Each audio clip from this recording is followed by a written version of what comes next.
slide. My abstract states this paper analyzes Newport's principles of digital minimalism through the lens of Michael Foucault's concept of the panopticon as presented in Discipline and Punish, The Birth of the Prison, by juxtaposing Newport's advocacy for controlled digital engagement with Foucault's insights into surveillance and power. This paper also uncovers the implications of digital minimalism in resisting and reframing contemporary modes of digital control. Next slide, please. Overall, in this presentation, I target on the introduction of my paper, the objective of my paper, literary preview, theoretical application, hypothesis, a social message, and my conclusion. Next, please.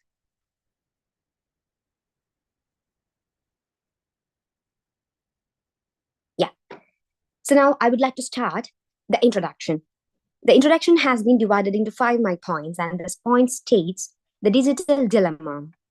Social media is designed to capture attention, has shifted from the building connection to causing cognitive and emotional erosion, where I would like to explain.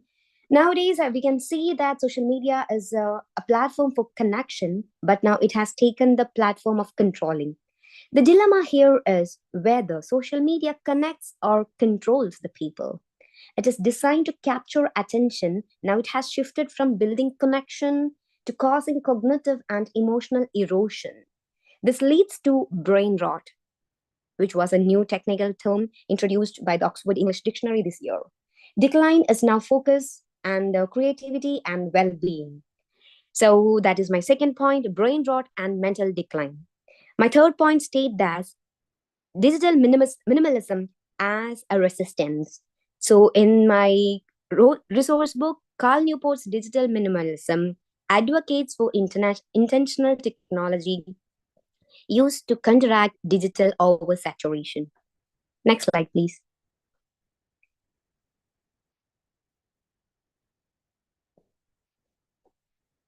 Next slide, please. Thank you. So my fourth point states that reclaiming mental sovereignty. Reclaiming digital minimalism is not just a lifestyle, but a radical act of prioritizing deep thought, relationships, and creativity. I believe everybody agrees to this statement. My fifth point is that it is as a theoretical lens. Foucault's Panopticon, this paper explores how Newport's ideas intersect with Foucault's theory of surveillance, revealing digital minimalism as a tool against contemporary digital control. Next slide, please. Yeah. So the main objective of my paper is that I hereby analyze how Newport's digital minimalism challenges digital oversaturation. And it also examined Foucault's Panopticon as a metaphor for modern digital surveillance. It investigates how digital minimalism can act as resistance against algorithmic control. It evaluates the limitations of digital minimalism in dismantling systematic surveillance. Also encourages a shift towards intentional digital engagement and collective awareness. Next slide, please. Yeah. Hereby, the problem that I state through my paper is divided into 5. My first problem statement is that the attention crisis. So, as you can see, the digital age has led to diminishing attention spans, increased anxiety, and a decline in deep thinking. To be very open in this moment, even I am concentrating on my paper presentation, I am looking onto the screen presentation, but to be open, my mind, my brain is singing. It's like the Instagram reels are like controlling my mind rather than focusing on my presentation, what I'm doing today. I know it's wrong, but still my brain is singing this song repeatedly because I know it's been like a rhythm. Everybody's listening to you. And, we are all listening to all these songs and reels. And we are getting controlled by them. Sorry, I got distracted because of my less pen. Coming back to my problem statement number 2, the algorithmic control. Social media platforms manipulate user engagement, fostering addiction and behavioral condition. Statement number 3, erosion of autonomy. Excessive digital consumption weakens individual agency, replacing meaningful engagement with passive scrolling, which is also called the doom scrolling. Yeah, next slide, please. Yeah. Over to the 4th point, lack of awareness. Many users remain unaware of how digital platforms exploit psychological vulnerabilities. So, one of my friends who recently got married was sharing with me many marriage reels because she was getting married recently. So, this is why we can state that our psychological vulnerability or our psychological emotions are well connected to Instagram. Believe it, it is not a friend over you, it is just the algorithm that is matching your emotional statements. Over to my point number 5, need for resistance. Digital minimalism offers a countermeasure, but its effectiveness and implication is resisting digital control need deeper exploration. Point number 6, the doom scroll spiral. Oh, this is one thing that I was really focusing on my paper today. The doom scrolling. What starts as just 5 minutes on social media turns into hour-long black hole of memes, conspiracy theories, and cat videos. This is again something that is giving on in my head. There are some cat videos that nowadays I watch with a beautiful meow meow song in it. So this is really catching my attention these days. So stealing the precious time and mental energy, I am going behind all these cat videos today. Over to the next slide, please. So, well, my literary preview has been divided into 6 titles here, and it states like title number 1, Social Media from Connection to Control. Title number 2, Less Screen, More Life, Digital Minimalism, which is a controversy, yeah. And point number 3, Foucault's Panopticon, the digital prison, surveillance, power, and control. Title number 4, The Digital Panopticon, Are We Watching or Being Watched? Title number 5, Limitations and Challenges, and title number 6, Towards a Digital New Era. Next slide, please, where we go into the detail of all these points. So, yeah, digital minimalism operates under 3 foundational principles as Newport's point. Clutter is costly.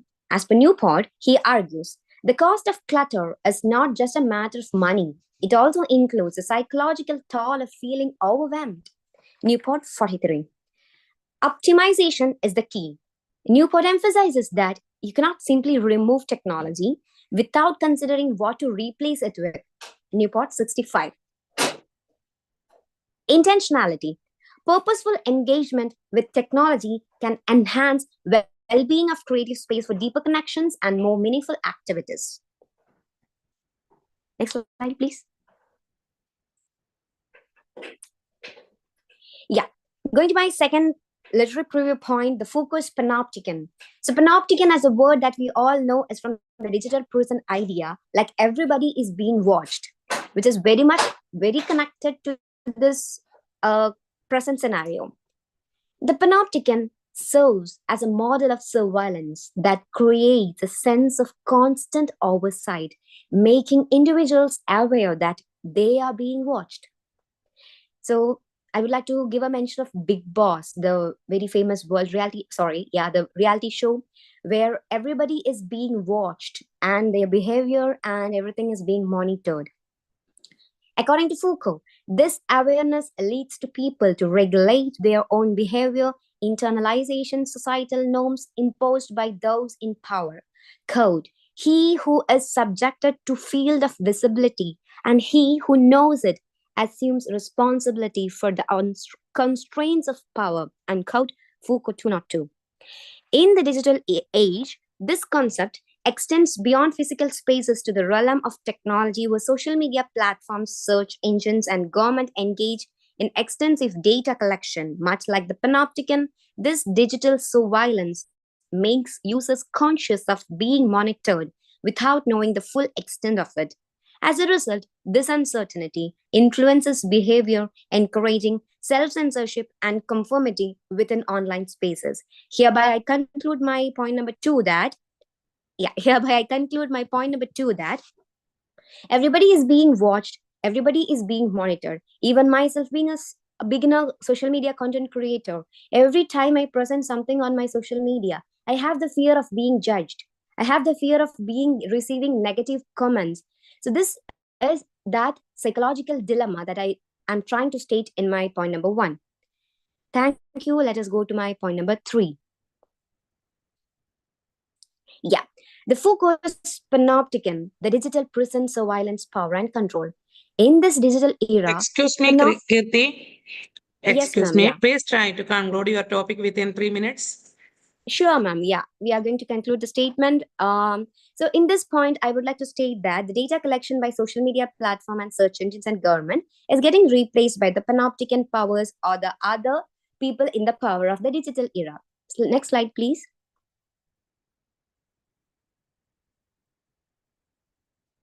The resistance strategies outlined by Newport can inspire large discussions about privacy, data rights, and ethical technology use. Next slide, please. Yeah, the limitations and challenges that we face in this modern era is that the inevitability of digital interaction, economic and structural dependence, and internalized surveillance. Next slide, please. So it is a social message that I would love to connect through this meta culture. So every time that you see something on the social media, believe it. It is the time of your real life that the social media is taking. It is a great time of your life that it is stealing. So this is our time to respond to what we see. This is our time to realize that we are getting monitored. This is our generation that we can give a better world to our next generation. Next slide, please. So this is an AI created image of digital minimalism that I created using an AI tool. So in which where I try to use that everything can be created by a touch of a finger. Next slide, please. Yeah. So this is the theoretical framework, the model of digital surveillance. Next slide, please. This is the hypothesis serves as a form of resistance against the pervasive surveillance of digital panopticon, but its effectiveness is limited by the structural and systematic nature of modern digital control. Next slide, please. So my message is that break free from the digital cage. Choose mindful tech use for mindless scrolling. Next slide, please. Yeah, my conclusion is that by empowering individuals to reclaim control over their digital lives, fostering critical awareness, and inspiring broader conversations about the ethics of technology, digital minimalism contributes to a necessary reimagining of our relationship with digital panopticon. I quote digital panopticon. This remaining, when combined with collective efforts to challenge and reform the structural foundations of digital power, holds the potential to reshape the dynamics of surveillance in ways that affirm human autonomy and dignity. Next slide, please. Thank you, everybody, for giving a wonderful opportunity to present my humble paper on digital minimalism, the Panopticon. So please watch out who you are watching and by whom you are watched. A presentation by Kirti Shashikumar. Here I stop. Thank you. Thank you, Kirti Shashikumar. Your presentation was amazing. Your presentation was thought breaking and also it was an interesting presentation at the same time. Thank you, Kirti. Thank you, ma'am.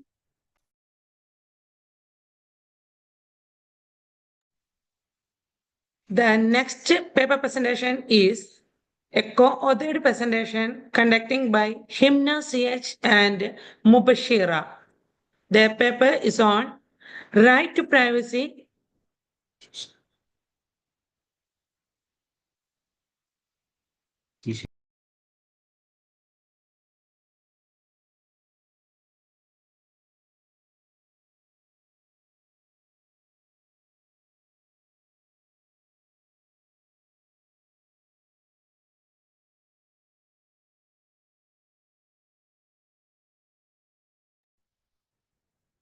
Sorry. The next paper presentation is by Miss Letitia, Department of PG Department of English, St. Mary's College, Puthanangadi, on digital echoes of application.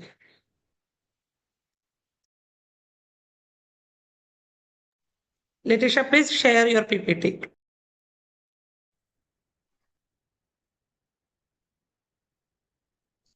Good afternoon, everyone. Respected Chair, co-presenters, and dear participants. I'm Letitia Joshi, Assistant Professor from PG Department of English Language and Literature, St. Mary's College, Puthanangadi. The title of my research paper is Digital Echoes of Affliction, Exploring the Intersection of Digital and Medical Humanities in Chronic Illness Representation. Next slide.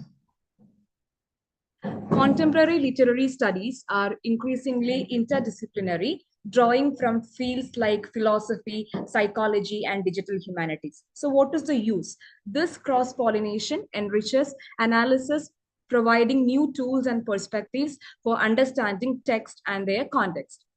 Digital humanities is an area of scholarly activity at the intersection of or digital technologies and the disciplines of the humanities. It is an academic field concerned with the application of computational tools and methods to traditional humanities disciplines such as literature, history, and philosophy. Medical humanities use interdisciplinary research to explore experiences of health and illness, often focusing on subjective, hidden, or invisible experience. So what is the relevance of medical humanities in literature? In literature, medical humanities is the study of the intersection of literature and medicine and how literature can enhance medical education and practice. Digital health humanities is an emerging research method that blends critical analysis with the use of computational tools to explore research questions related to digital information and communication technologies in healthcare. As a method that draws from and extends the fields of digital humanities and health humanities, digital health humanities employs digital tools to conduct health humanities research, focusing on ICTs as objects of inquiry with the domain of health. Next slide. So the hypothesis of my study is basically this paper explores how the digital humanities platforms functions as a vehicle for the articulation of the lived experiences of those affected by chronic illnesses. So my hypothesis for the study is digital humanities platforms provide a dynamic and empathetic space for articulating the lived experiences of individuals affected by chronic illnesses, offering a new modes of representations and fostering deep understanding of their realities. Next slide. The objectives of the studies are four. First one is to analyze how digital humanities platforms represent and communicate the lived experiences of individuals affected by chronic illnesses. Second one is to explore the role of digital humanities in fostering empathy, understanding, and social awareness of chronic illnesses. Third one is to evaluate the effectiveness of digital platforms as a therapeutic or advocacy tools for individuals with chronic illnesses. To investigate how digital storytelling and interactive media create a space for shared experiences and community building among those living with chronic illnesses. Next slide. What is the significance of the study? According to the National Institute of Mental Health, people who have a chronic disease are at higher risk of developing depression. In parallel, the study titled Digital Health Experiences Reported in Chronic Disease Management, an umbrella review of qualitative studies by researchers from the University of Queensland, Australia, highlights that people with chronic conditions perceive digital health platforms as providing feelings of reassurance and enhancing their ability to self-manage their condition. So the significance of the study is that it not only sheds the light on the narrative practices of people living with chronic illnesses, but also demonstrate how digital platforms reshape cultural engagement with health, suffering, and identity. Next slide. So what is the research methodology I used? I have performed close readings of illness narratives, especially digital illness narratives, such as memoirs, blogs, social media posts, or digital storytelling projects. Next. The theoretical foundation, I have used two theories. First one is narrative medicine. Narrative medicine theory posits that by actively listening to and understanding a patient's personal story or narrative, healthcare providers can get a deeper insight into their illness experiences, leading to more empathetic and effective care. The second theory used is affect theory. Affect theory is a field of study that explores the relationship between emotions, bodies, and social forces. Next slide. So the basic research question of this article is how digital tools of digital humanities help analyze illness narratives, identify themes of angst, isolation, and resilience. Next slide. So sentiment analysis is the first approach, which is discussed in the morning session. Sentiment analysis is the process that analyzes text to determine the emotional tone of a message. It is also known as opinion mining. So what is the use of sentiment analysis in expressing the angst of the people with chronic illness? Tools such as Voyant, Mallet, Python's natural language toolkit, helps to identify words, frequency patterns, co-occurrence, and shifts in emotional tone. So sentiment analysis can be applied to larger data sets to uncover emotional patterns in how people discuss their health journeys. By capturing both positive and negative sentiments, researchers can highlight the complexities of living with chronic illnesses beyond clinical and diagnostic perspectives. Next slide.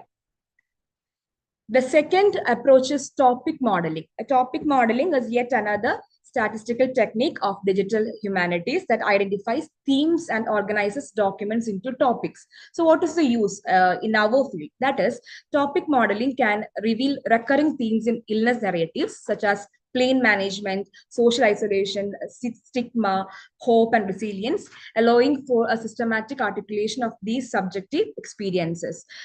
This approach can surface marginalized narrative. Example, rare diseases or overlooked patient groups that might not dominate mainstream medical discourse. Next slide. The final approach is network analysis.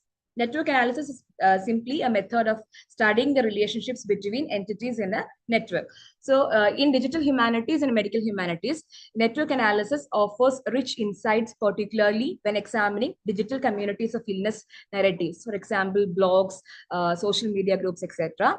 Mapping connections between authors, shared references, and audience interactions can reveal how stories of resilience emerge not in isolation, but through collective engagement and support.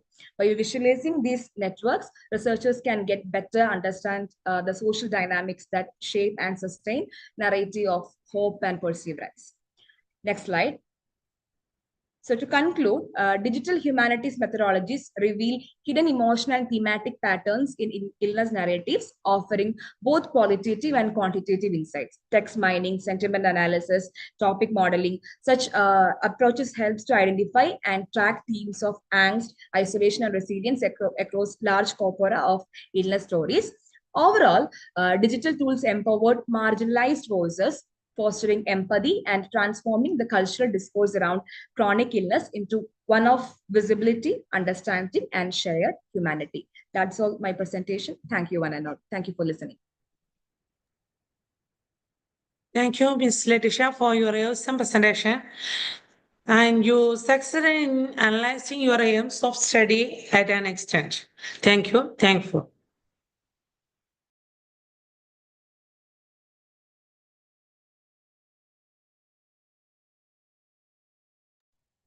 The next paper presentation is a co-authored presentation conducting by Himna CH and team.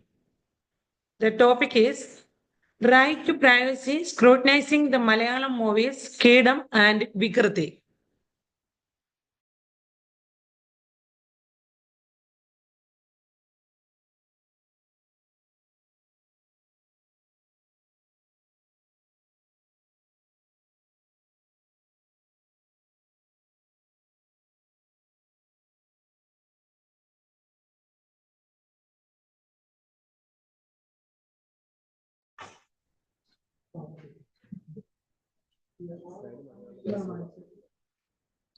Good afternoon, respected Chair Dr. Bindulada ma'am. I'm Mubashira along with Himda CH. I'm from St. Mary's College, Puttanangadi. I'm delivering the subject of practice policy by scrutinizing the Malayalam movies Viguri and Kiram. Kiram, next slide. Introduction, I'm offering a detailed explanation about the right to privacy. The right to privacy is a fundamental human right that protects individuals from unwarranted interference into their personal life. Right to privacy is recognized as a fundamental human right at the international level. One of the key international legal foundations for the right to privacy, Universal Declaration of Human Rights (UDHR) in 1948, Article 12. Right to privacy is a fundamental human rights in India because increasing the concern of personal liberty, data protection, and government surveillance. Next. The right is considered essential for safeguarding dignity, autonomy, and freedom from arbitrary government or social intrusion. Privacy security is a major concern in digital era, where personal data frequently being collected, stored, and sometimes misused. The right to privacy is widely recognized internationally. The difficulty of managing and protecting personal data in a vast and interconnected digital landscape is a major contemporary privacy security issue. Shoshana Zuboff is an American author, 2019, The Age of Surveillance and Capitalism. You have claimed that digital technologies have grown in a popularity as resulted from tech corporation exploitation of personal data. The Malayalam movie Vigurdi honored from critics for its emotional tone, social critique, and capacity to provoke viewers to consider their online conduct. A deep strict study found surge in AI-driven cyber attacks with 75% of security professionals noticing more attacks and 85% of blaming generative AI, underscoring the need for advanced AI defenses. Next. The future scope of studying privacy and security, including new challenges, innovative solutions, emerging technology. Privacy security will remain in a critical field of study with new challenges like hacking, breaching data, and phishing. Future studies will focus on AI-driven security, IoT protection, and ethical privacy laws. IoT means Internet of Things. Cyber attacks evolves. Researchers and professionals will play a key role in shaping a safer digital world. Next.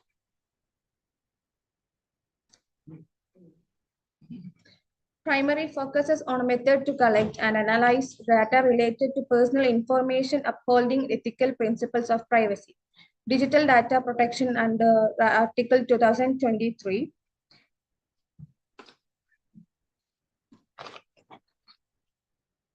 It contains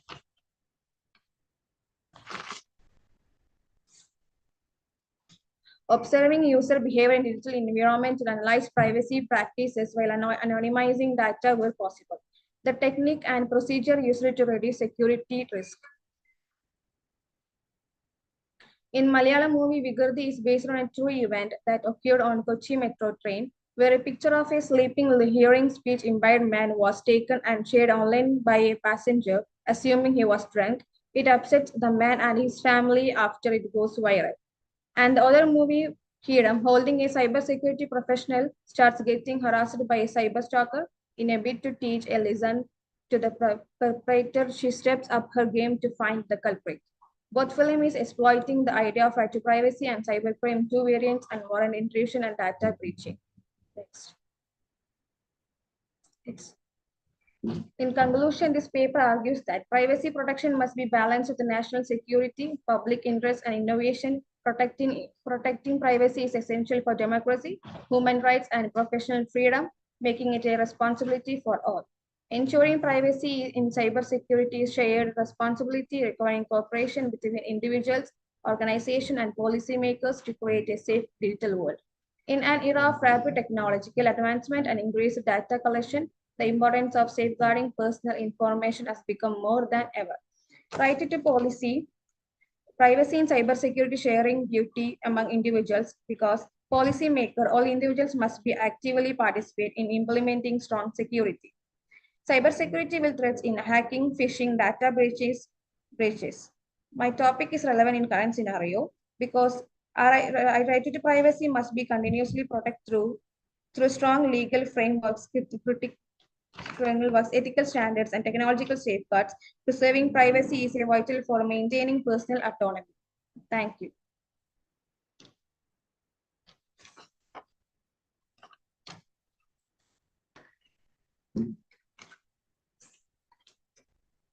Mubashira and Himna CH did a wonderful job here.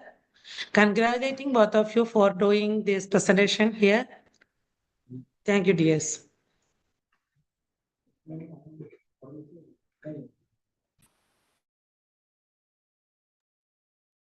The presentation is going on. The next presentation is conducting by Anu Lakshmi and team on the topic The Potential and Problematic of Post-Humanism, a study of selected movies, Megan and Android Kunyapan version 5.25. Please share your PPT and start the presentation.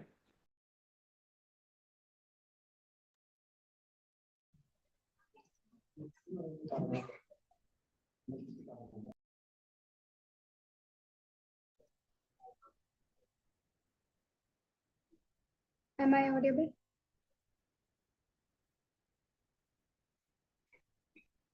Good afternoon, everyone. Respected Chair. I'm Anulakshmi NP from St. Mary's College, Puthanangadi, along with Sajana. And I'm here to present my paper on the topic, the potential and problematics of post-humanism, a study on selected movies, which is Megan and Android Kunyapan. Next. So, artificial intelligence is no stranger to us. It is a stimulation of human intelligence processed by machines. These machines are programmed with an ability to perform tasks that are usually undertaken by humans. Especially in the 21st century, it has become very popular in different sectors of human life, and in fact, it became inevitable. Beginning from the Industrial Revolution in the second half of the 18th century, in Great Britain, the revolutionary change has happened, man-made product to machine-made product. And now we have reached at a point where a smartphone in our hands could do pretty much anything. Humanism is a rational outlook which gives primary importance to humans, but this trend has been replacing human values for machine intelligence. Post-humanism is a mode of thinking that humans are replaced by machine, overthrowing the traditional outlook of humanism. So this paper, we try to analyze two films on how they represent the post-humanic conditions. Next. Okay. Yeah. Review on literature. This movie has been a global sensation as it comes under control with the consciousness of humans, probably our worry about the future. So an American film critic, who is Roger, made a statement that Megan is a robot that every kid needs and every parent secretly wants. And from another critic from Malayalam film industry, Ashwati Gopalakrishnan, made a statement that our parent generation is coping up with the digital age, where lines between real synthetic is dangerously pale. Next. So let me talk about the scope of the study. In the 21st century, we rather called it as a century of digital world. We people tend to depend upon machine intelligence rather than human intelligence, and manual tasks has been replaced by them beyond physical assistance. As per the study of Mike, the professor of artificial intelligence in the University of Oxford, when the World Wide Web first appeared, it took about a good 5 to 6 years in order to get to a mass audience. But as per the data from 2018 to 2022, the growth is happening rapidly. There is no doubt that the world is moving forward with their superpower. Next. So when it comes to our research methodology, in order to understand the involvement of artificial intelligence in the domestic environment, we have analyzed the characters of this movie and also the transition and changes of these characters along with the plot. And the theory that we have used is post-humanism, which was a philosophical and cultural movement that changed the traditional humanistic idea. So next.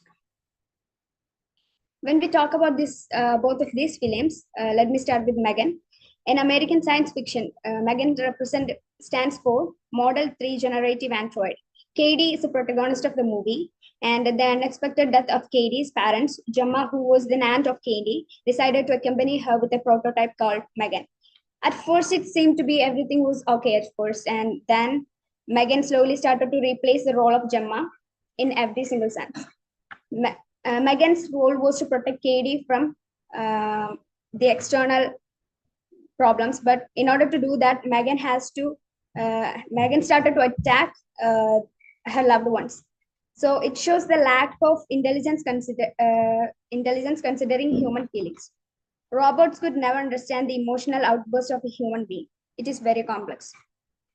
So when it comes to Android Kunyappan, Malayalam movie, which is a comedy drama, Bhaskaran is a typical old conservative villager who does not want to be taken away from his son, but in order for a job opportunity, the son has to move away. Instead of a nurse, he opted for a robot, for which the father's assistance. Bhaskaran failed to understand the limitations of the robot and consider it as his own son. It caused a drift between Bhaskaran and the biological son. In the end of the movie, we could see that robot tried to kill Bhaskaran because of the data malfunction.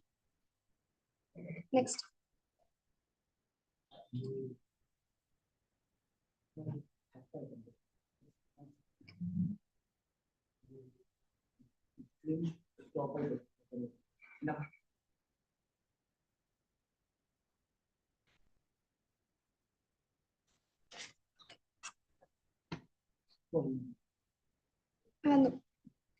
Next. Okay.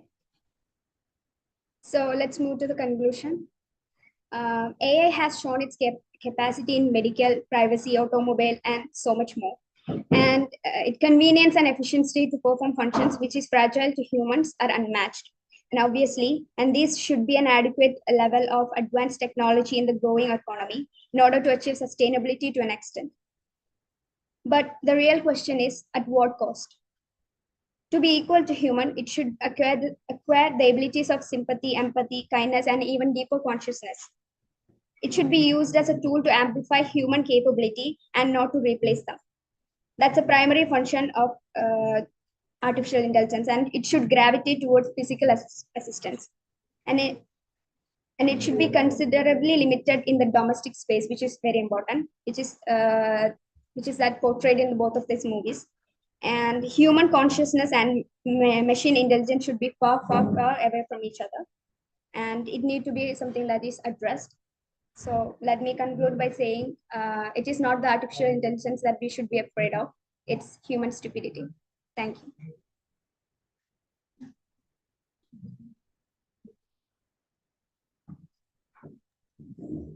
Thank you, Ms. Anu Lakshmi and team, for your wonderful presentation. The next paper presentation is conducting by Fatima Ansia and team, Department of MA English, St. Mary's College, Puthanangadi, on the topic of feminist trends in digital era. Please share your PPT now and start the presentation.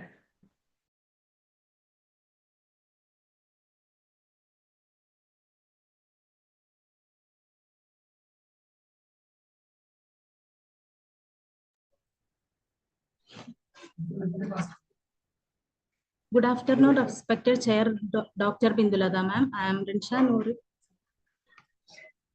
Hello, am I audible? Yes, you can continue.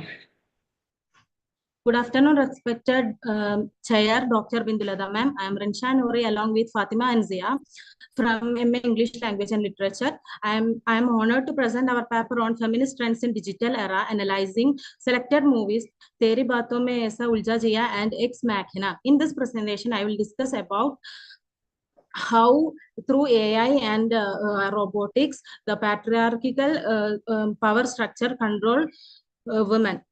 I appreciate your time and look forward to share insight and engaging in discussion. Let's begin. As we all know, feminism is a socio-political movement emerged in 18th century in Europe. This movement promote and establish political, social, personal, economic equality for sexes, especially women. Feminism can be divided into 4 waves, and we are now in the 4th wave of feminism. It started around 2010. In this wave of feminism, they use social media and online platforms to share their experience about the discrimination and inequality they faces. There are variety use of hashtag to propagate feminism, especially Me Too, Time's Up, Believe Women, and Break the Bias. Next. AI-powered robots are widely used in this contemporary times. Robots are become a substitute for everything. I chose this topic because the increasing development of female robots raise important ethical and social questions. Many humanoid robots like Sophia, Harmony, Emma are designed with feminine feature and submissive personalities, reinforcing traditional gender roles. This reflects how technology can sometimes be used to maintain gender hierarchy rather than challenging them. There are many opinions from critics about this topic. Jessica Maguire in 2020 in her book Limitation of Social Media Feminism, No Space for Our Own, criticized that the platform like Facebook, Twitter, controlled by male-dominated corporations often perpetuate patriarchal structures. And the other one, Sarah Leo in 2024 in her work Unpopular Feminism, Popular Culture and Gender Politics in Digital Change.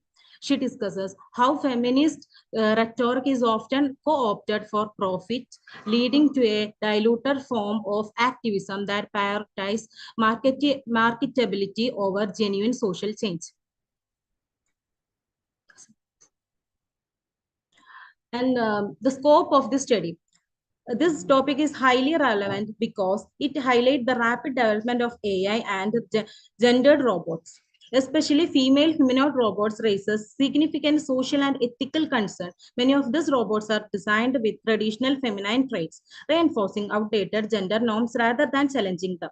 The male robots like Sophia's brother, Atlas, SIMO, Robonaut are made to show their strong masculine capacity and the power and also show their leadership roles. But in other hand, the female robots are for doing household things and fulfilling man's all needs.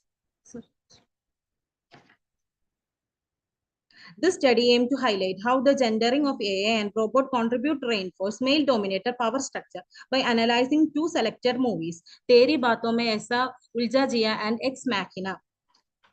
Here, to prove this, we used the theory of Laura Maulay in Male Gaze in her essay, Visual Pleasure and Narrative Cinema on 1975.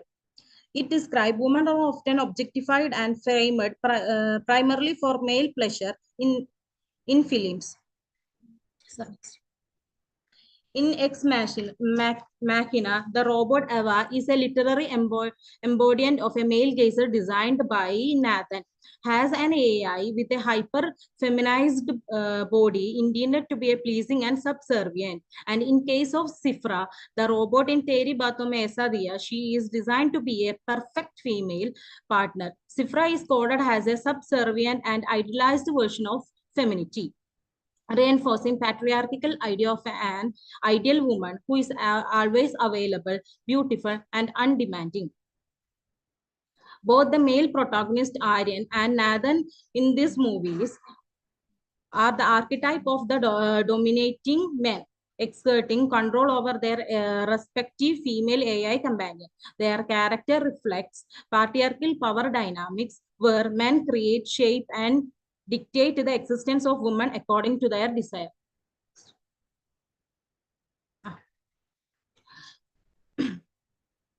Throughout this presentation, we explored how the patriarchal oppression on female through AI robots, commenting on the evolving interplay between technology and gender, offering insight into how digital advancement can both reinforce and subvert endangered patriarchal norms in society. The only solution for this is, my opinion, to produce gender-neutral robots. As an AI technology advances, we must ask ourselves that we will continue to create artificial women to serve a male fantasies, or we will allow them, even in fiction, to shape their own destinies. Thank you.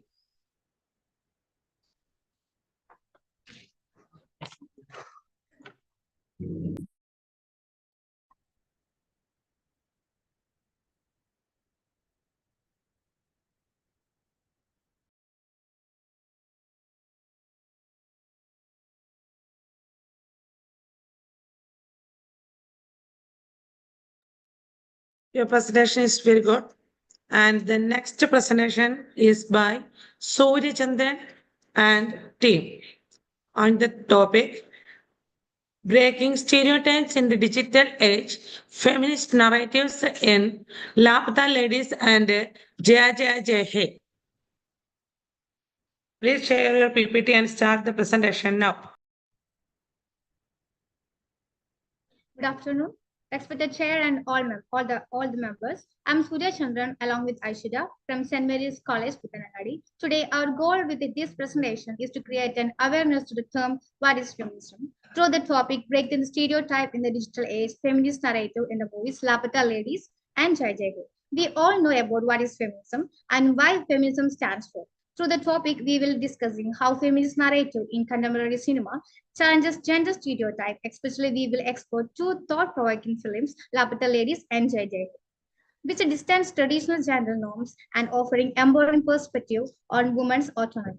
We often mistake feminism for being superior to men, but in real terms, it's about having equal opportunity, independence despite of gender. In this digital era, not everyone is treated equally in society. Still, the freedom to live life on their own terms remains elusive. The film serves as a powerful platform to highlight the importance of feminism. Here we take two movies to highlight the term feminism in this digital era. Next.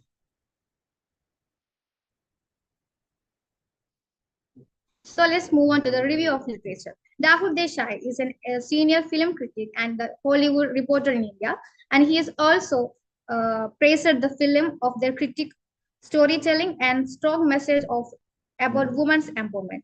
And Joduga Vaivahera, of one of the Indians' leading delights, the Time of India, and also a senior entertainment journalist with the Bombay Times. The New Indian Express, India English language newspaper, also review about the truth about the society, maintain the film. It make awareness of people what is feminism stands for. Films are available on digital platforms like Netflix, Amazon Prime, and Hotstar, allowing them to reach global audience beyond traditional cinema halls. And the social media discussing review help to amplify their feminist message and make them more accessible to young and diverse audience. Scope of the study. This research is important for the study of film. It looks at how feminist stories in movies challenge traditional ideas about gender roles. It connects different fields of study, including gender studies, how women and men are portrayed in society, social, how these portrayed affect people, beliefs, and behavior, and digital media, how online platforms spread these ideas. The study looks at today's movie to see how women's roles are changed and how that affected our viewpoint of gender. The role of digital media in the spreading feminism narrative. Digital platform like Netflix, Amazon Prime, and the earlier films often showed women in tradition. This helped study also explore how digital media help amplify this feminist message, making them more impactful in today's society. Sorry. Research methodology. We applied two feminist theory, hegemonic masculinity and post-feminism. Hegemonic masculinity is a part of Raymond Carnell, born 3 Jan 1944, is an Australian feminist sociologist mainly known for co-founding the field of hegemonic masculinity as well as for her work on Southern theory. Hegemonic masculinity is explained how and why men hold power over women and other gender identities seen as feminine in society. Post-feminism and media representation is Rosalind Gill is a British sociologist and feminist cultural theorist. RJ concept of post-feminism show them women while modern media portrayed women as a strong and independent. It also reinforced traditional gender rules, suggesting women must be successful yet still focus on beauty and family. In both films, we can apply this theory. The both films reflected the challenging tradition gender roles. In Lapata Ladies,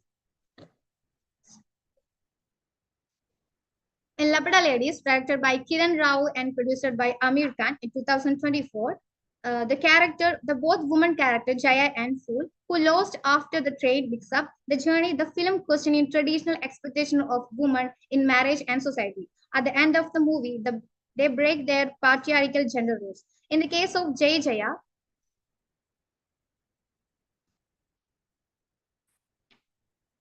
the character Jaya is initially trapped in an abusive marriage, reflecting how society normalizes male control in relationship.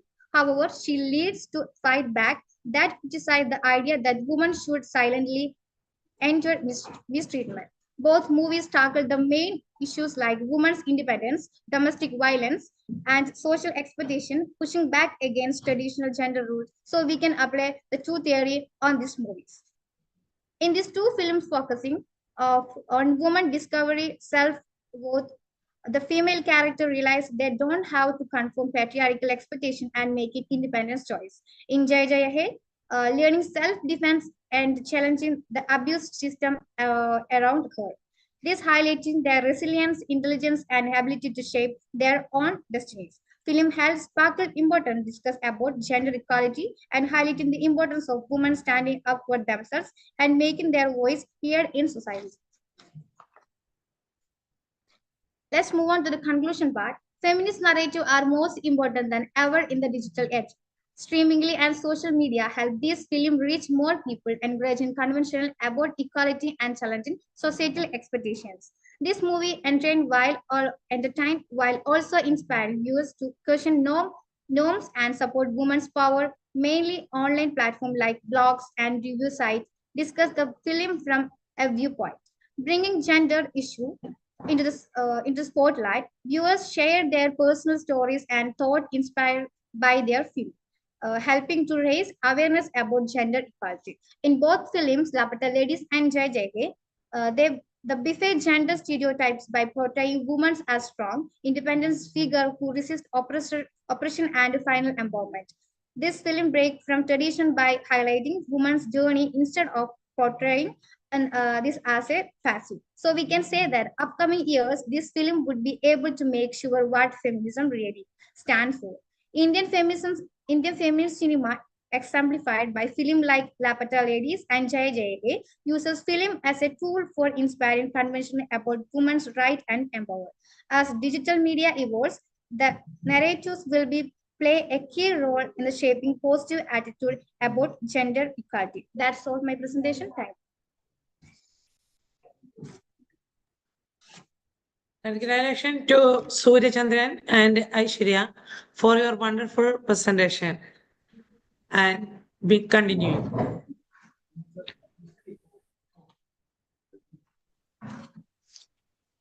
The next presentation is by Mr. Prashant P., Assistant Professor, PG Department of Commerce and Management Studies, St. Mary's College, Puthanangadi.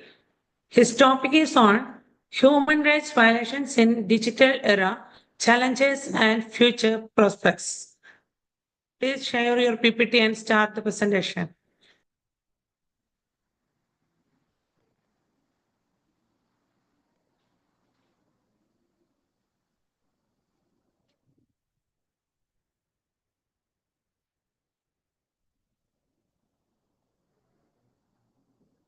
Respected Chair, am I audible? Of course. Respected Chair, Please start the presentation. Respected Chair, my co-presenters and audience, a warm good afternoon to all. My topic is about human rights violation in digital era, its challenges and future prospects. My name is Prashant P., Assistant Professor, Department of Commerce and Management Studies, St. Mary's College, Puthanangadi. Let's have an introduction part. Today, the digital world has fundamentally reshaped how we live, work, and interact. It has brought unprecedented advancements and interconnectedness. This transformation has, of course, brought immense benefits, but it has also presented new challenges and raised concerns about the protection and potential violation of human rights. Coming to the slides, let's discuss about the concerning factors that can lead to human rights violations in the digital era. Coming to the first point, freedom of expression. We know that today the internet allows us to have access to lots of information and ideas throughout the world, from anywhere from the world. This provides free access and provides free flow, but of course it can also be used to censor and silence disapproval. It expresses a one-sided opinion in the public. It is a major concern in the digital era. Next one is social exclusion. The gap between those who have access to knowledge, access to technology, and those who don't have is a major factor in social exclusion. This can limit their opportunities for education, employment, and social mobility. Security is another common concern that we are facing today. Cyber attacks and data breaches pose threats to individual security and can undermine trust in the digital world. Then another one is inequality that we are facing. Many of the digital people are facing. Digital technologies can exacerbate existing inequalities and creates barriers to access and participation. Then one is the privacy issue, that also a common factor that we are facing today. Online platforms collect vast amounts of personal data and raise concerns about privacy violations and potential misuse. Coming to the next slide, it is the areas where human rights violations are more common today. One is the social media platforms that we face or we use most commonly. Hate speech, cyberbullying, and misinformation are the more common issues that are faced in the social media platforms. Social media platforms can be used to spread hate speech, incite violence, and target individuals based on their identity. Cyberbullying is also a common one. Social media can amplify harassment and bullying, leading to significant emotional and psychological harm to individuals. Misinformation. Social media can be used to spread false information, which can undermine trust, sow discord, unleash violence, and influence public opinion. Next important segment or the area where human rights violation is common is the press media. Press media or journalism has turned their face to a major human rights violation when facing to the common people. The approach of journalism has shifted to a form of intimidating an individual and trespassing the personal life. Media ownership, in another case, concentration of media ownership, limiting diversity of voices and perspectives, which leads the common people to hear only to some voices. Anything for better rating. No matter the quality of the content, press can sometimes manipulate the actual situation without considering any personal loss. Common human rights violations which are seen in other areas or other areas are surveillance. That is common in government and private entities use surveillance technologies to monitor citizens' activities, raising privacy concerns. Data protection is also a major issue. Then access to technology is another common issue we are facing of. Unequal access to technology can exacerbate existing inequalities that we are seeing in among the society and limit opportunities for economic advancements. One major area of human rights violation is seen, and it has to be critically foreseen, is the education sector. It creates a digital divide, denying marginalized students their right to education and widening existing inequalities. Moving to the next slide, the consequences that common people face due to the human rights violation from the digital platforms or digital technological sector are more common. Mental and physical manipulations or stress are emotional distress, physical health, and social isolation. Cyberbullying, online harassment, and exposure to hate speech can lead to anxiety, depression, and PTSD. Physical health is also a major issue or major consequence that common people need to face as a part of human rights violation from the digital platforms. Prolonged exposure to digital devices and excessive screen time can contribute to eye strain, headaches, and sleep disturbances, which are more seen in youth and other who use the social media platforms more commonly. Social isolation is another important factor that has to be seen for the future. Digital exclusion and lack of access to technology can lead to social isolation and a sense of marginalization. Moving to the next slide, we can see how these human rights violations and digital framework are working in the legal platforms or legal framework. There are a few rules and legal frameworks which are existing in the society. These are international human rights law, national laws and regulations, regional human rights instruments. These all are marginalized or frameworked according to the existing digital technology and the human rights that are existing in the society or economy. How we can, these are the challenges. Next slide, we can see the major challenges while we try to balance the digital technology and human rights without any violations. There is a major challenge of rapid technological advancements. How far we are trying to reach the technology with human rights, or we are trying to balance. There is a faster growth of technology that leads to a problem of reaching to the technology. Then another one is privacy versus security issue. Balancing privacy protection with security needs such as preventing terrorism and crime is a major challenge. Then one is international cooperation. Effective regulation of digital technologies requires international cooperation and coordination. Enforcement and accountability is another major challenge that we have to face while balancing. That is enforcing human rights standards in the digital world and holding companies accountable for violations is challenging.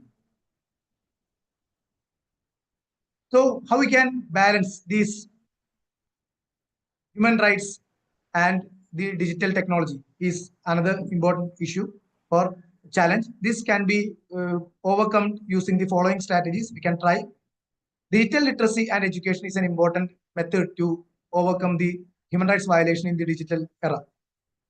Empowering individuals with digital literacy skills is crucial to navigate the digital world safely and responsibly. Inclusive design and accessibility. Ensuring that digital technologies are designed to be inclusive and accessible to everyone is essential. Another one is strong legal frameworks. Robust legal frameworks and regulations are essential to protect human rights in the digital age. Last but not the least is the transparency and accountability that the companies must perform while collecting the personal information. That is, companies that gather personal information are required to be open and honest about their data policies. Organizations should be held responsible for data breaches. Trust between the users and data controllers is strengthened by transparency. Taking away the above points, we can conclude that the digital world, the balance between the digital era and human rights has to be kept by following the above strategies. Both opportunities and challenges for human rights has to be presented in the above slides. By fostering digital literacy, promoting inclusive design, and enacting strong legal frameworks, we can strive to create a digital environment that respects human rights and benefits everyone. Thank you. Thank you, Prashant. Your area, human rights violation in digital era, is a thought-provoking topic, and you did an amazing performance in this topic. Thank you. Thank you for your performance.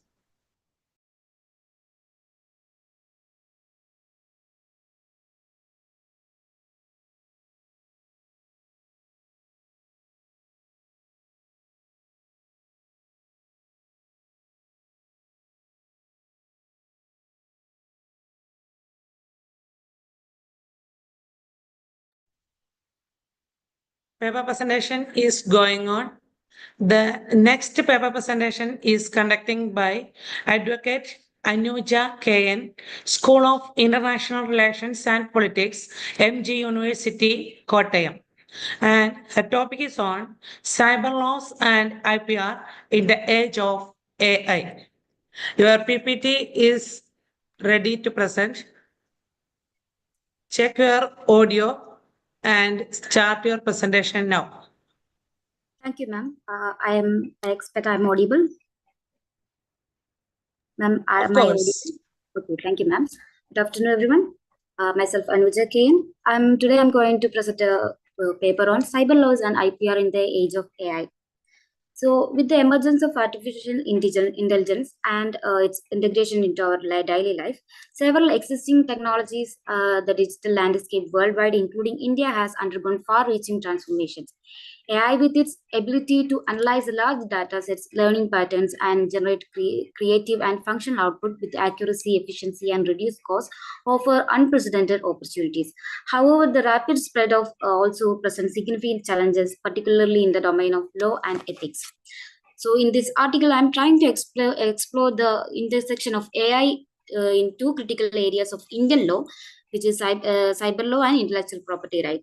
So my paper is strictly on Indian laws. So the application of AI as an emerging in India as an emerging global technology hub stand at the forefront of adopting AI technologies. So there are many sectors where we already using this significant application of AI, like healthcare. AI-powered diagnostics tools and telemedicine platforms are bridging healthcare access gap, particularly in rural India. Systems like Niti Aayog's initiative to leverage AI for tuberculosis detection underscores the impact. And in areas of fisheries, AI-assisted climate prediction tools and warning communication to the fishermen going into the sea have proven very much helpful in a country with large number of people depending on such industries and a large coastal area with huge potential. It is also used in the detection of fish stocks, detection of various resources in the sea, the rising sea level, marine pollution, and many other areas. It is also being used in our deep ocean missions. In the area of agriculture, AI-driven predictive analytics help farmers make informed decisions about crop selection, pest control, and weather forecasting. Various apps and organizations already use this facility. This is crucial for a country where agriculture forms the backbone of the economy.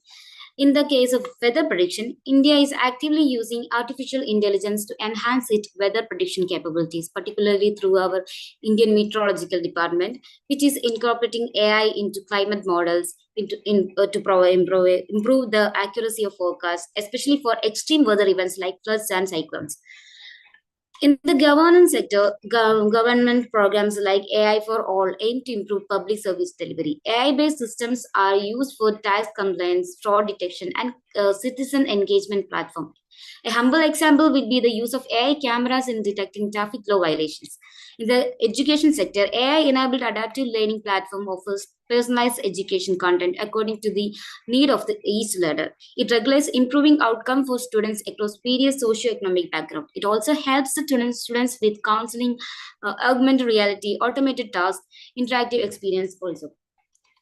In e-commerce and retail, personalized recommendations very common nowadays.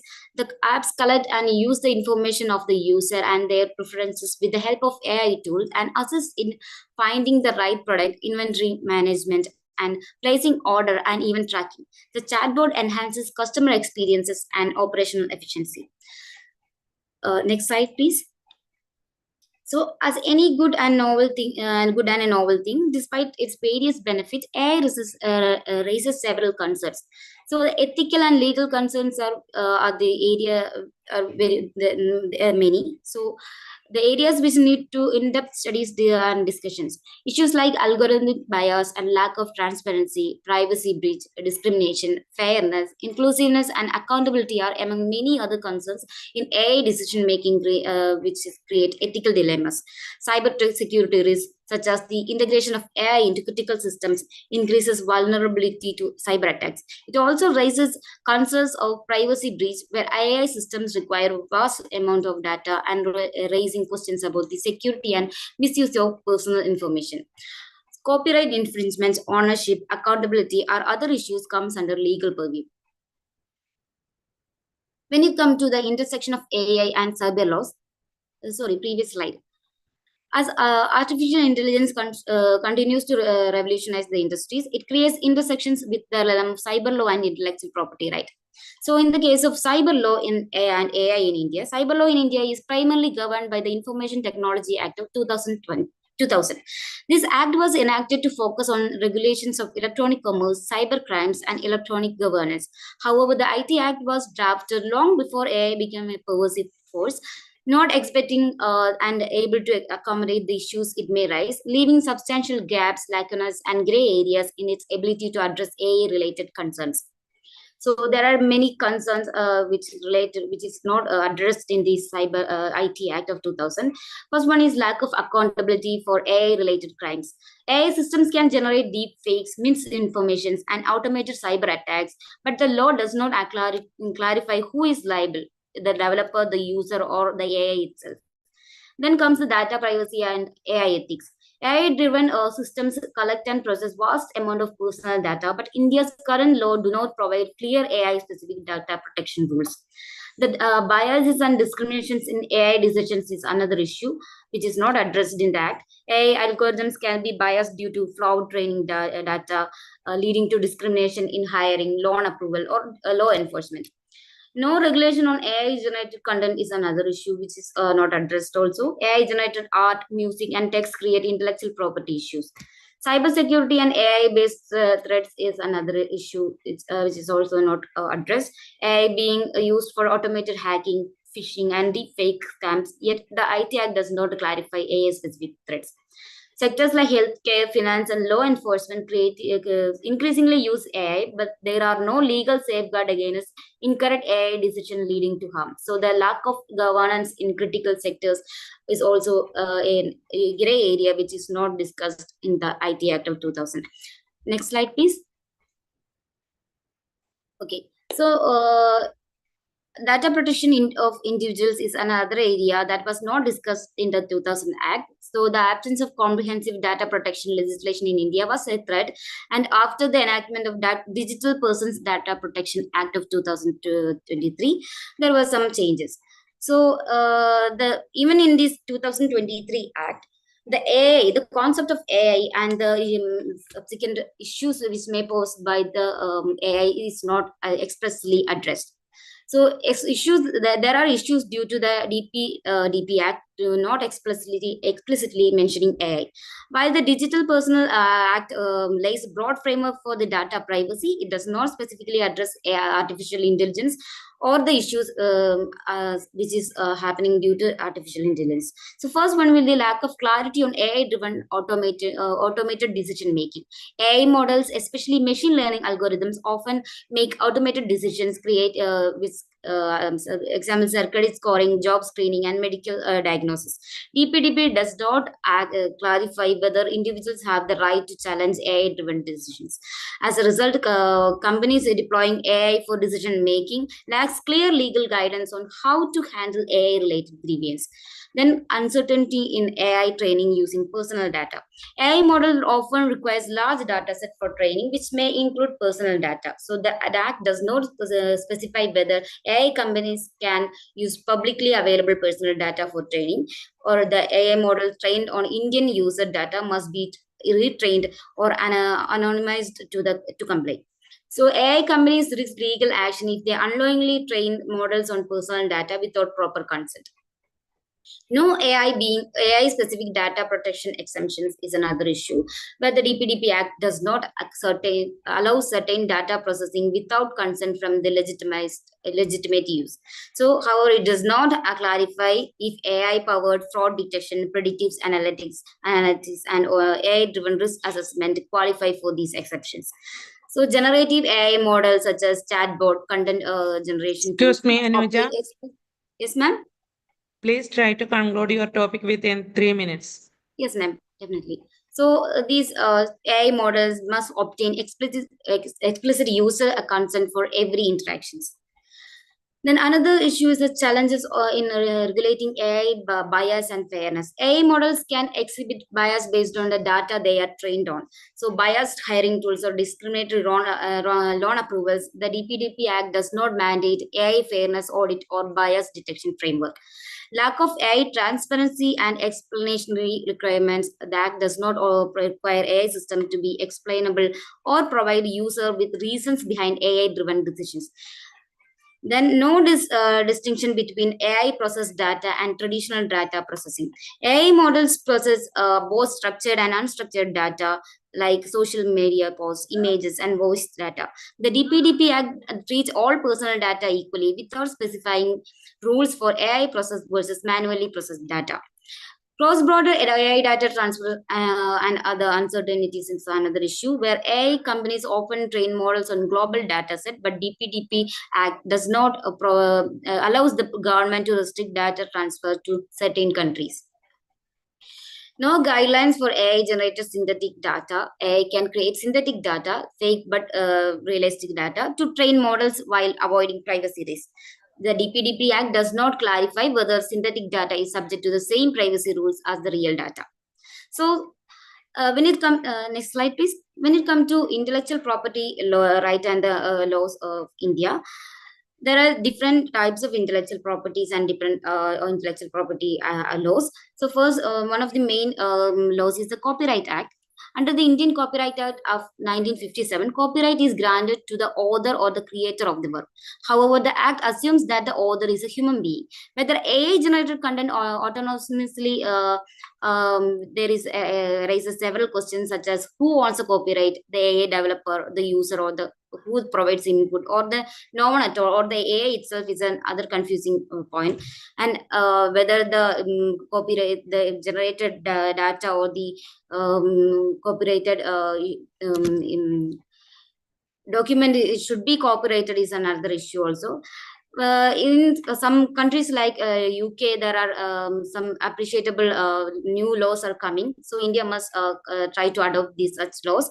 When it comes to the Patent Act of 1970, it requires 3 requirements: the invention to be a novel, non-obvious, and industrially applicable one. But according to the Indian Patent Act, artificial intelligence cannot be considered as an inventor and therefore cannot directly be granted a patent, as it is not considered as a person under the law.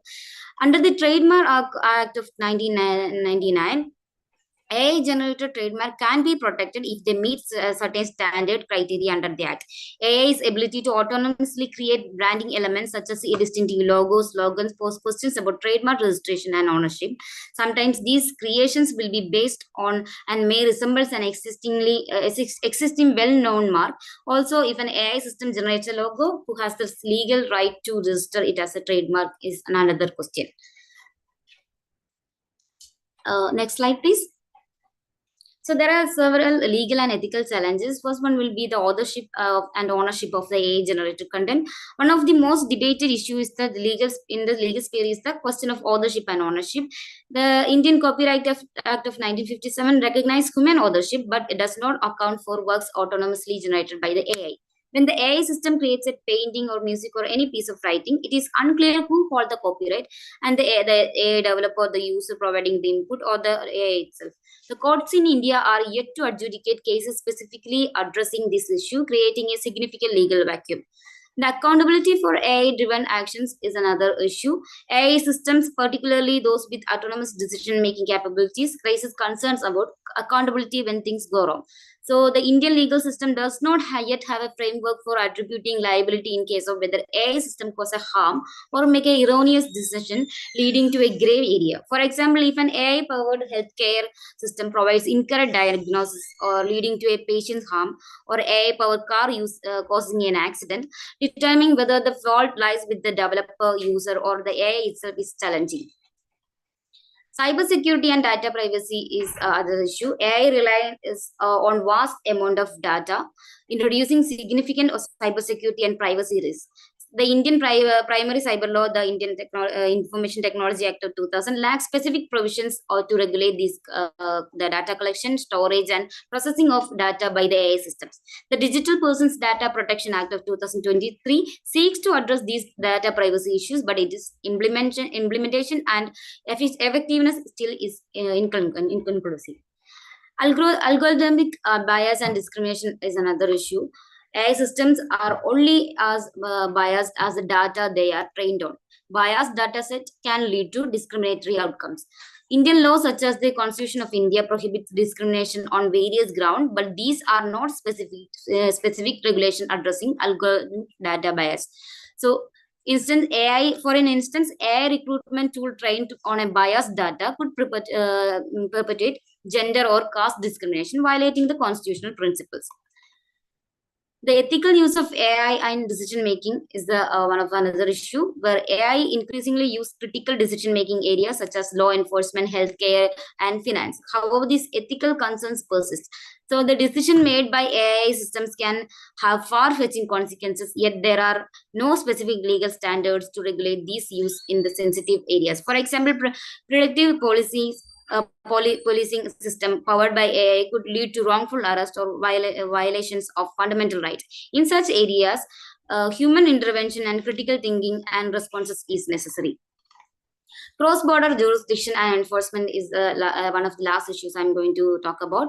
AI operates in a globalized digital landscape, often transcending national borders.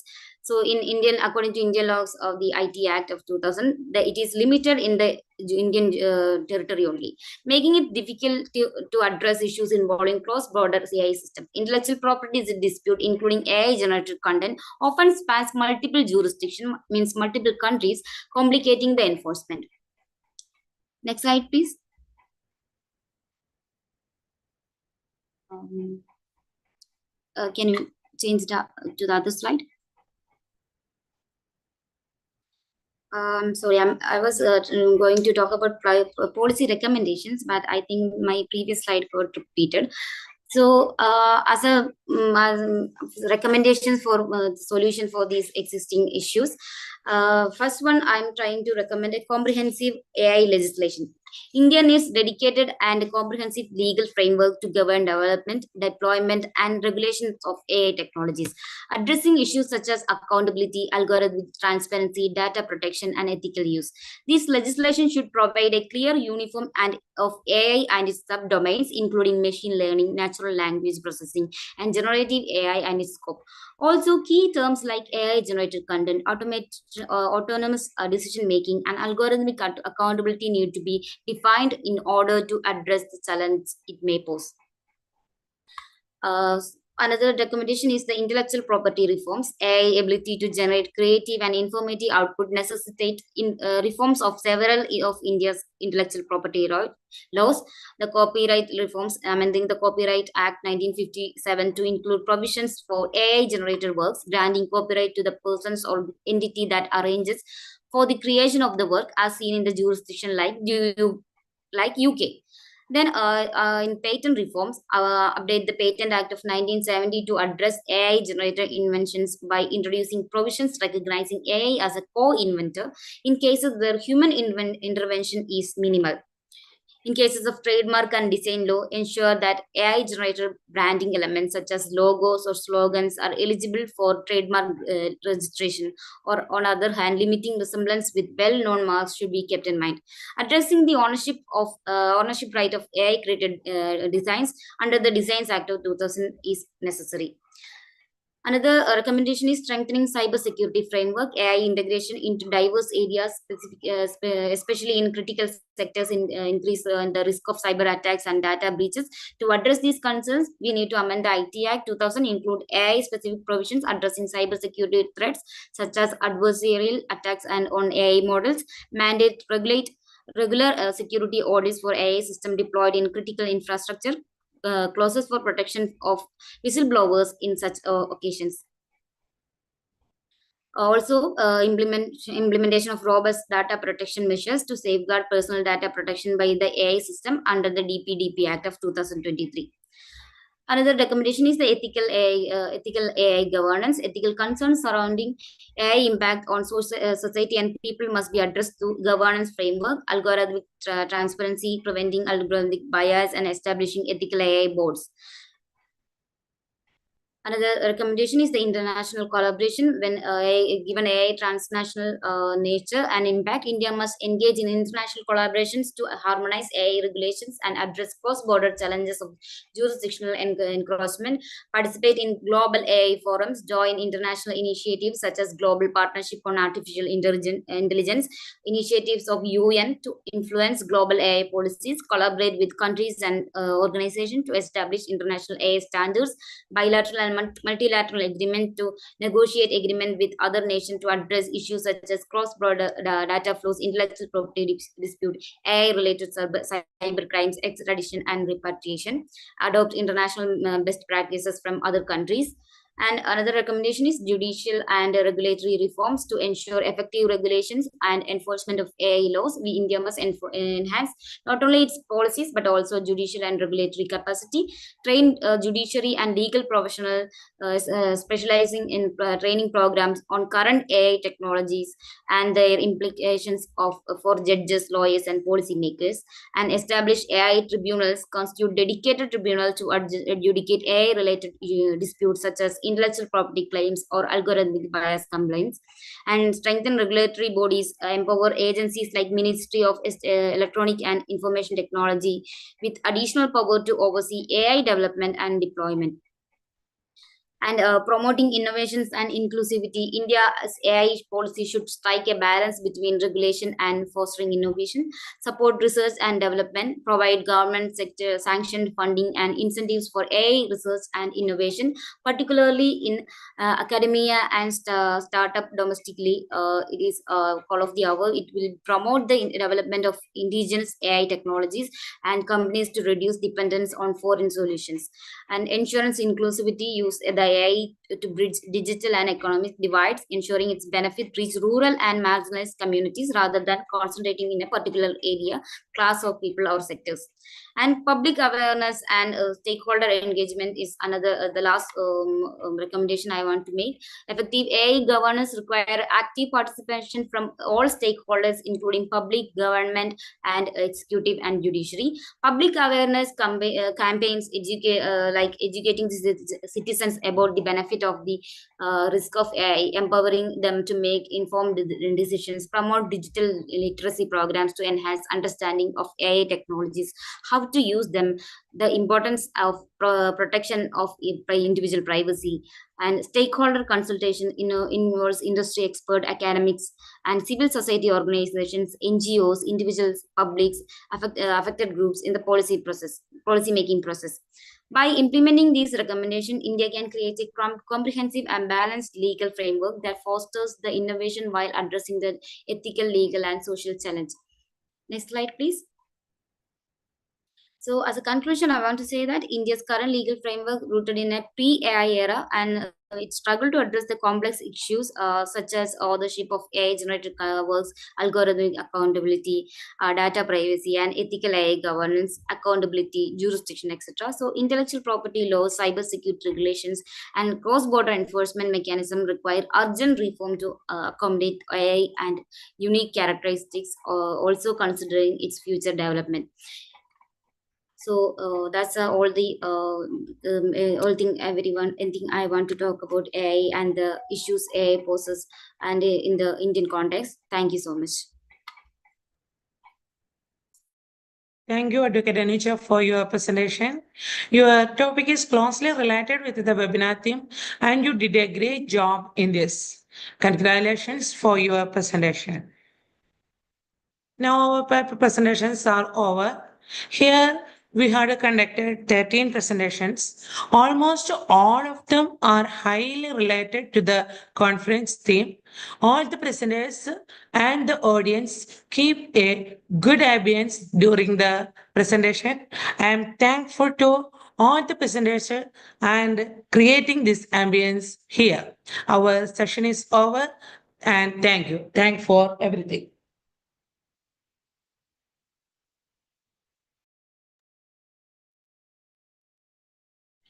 A heartfelt thank you to Dr. Vidulada Ketty for graciously sharing the session, and to all the presenters for sharing their valuable insights and knowledge. As we conclude day one of our International E-Conference, I am confident in the profound impact and effectiveness of today's sessions. Tomorrow, on day two, we have an exciting lineup of resourceful paper presentations, culminating in the much anticipated announcement of the Best Paper Presenter Award. We invite you all to join us once again and be a part of another inspiring day of learning and collaboration. Thank you one and all.